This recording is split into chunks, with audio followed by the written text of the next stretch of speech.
We're going to move on now to Thursday's Times. This is a Harry Potter star, the biggest Harry Potter star, Harry Potter himself, speaking out against JK Rowling again.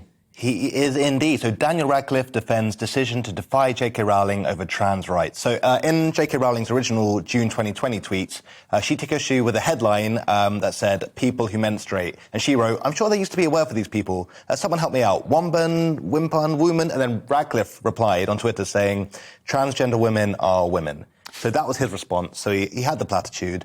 And then Radcliffe later said about that, "The reason I felt very much as though I needed to say something when I did was because working with Harry Potter, I've met so many queer and trans kids who love the show and identify in that way." So he just kind of wanted to make them feel that they weren't alone. As wizards. As wizards, yeah. You know what I'd love, though, with all of these questions, whenever the press talk to people like Daniel Radcliffe, and why can't they just say, what specifically has JK Rowling said that has upset you so much? Because they won't ever do it. Well, that's why JK Rowling is so transphobic, because she goes out of her way so carefully to never say anything transphobic. Only a transphobe would be so careful not to say anything transphobic. Perfect cover, isn't it? It's a bizarre one. And why is it? I mean, it's not just Daniel Radcliffe. We've had Emma Watson has been implicitly criticising JK Rowling as well. Rupert Grint did the same.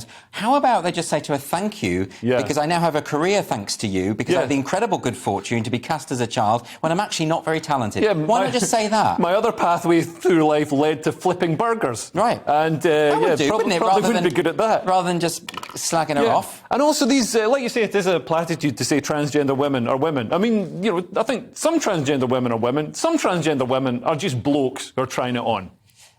We should get Leo to decide, clearly.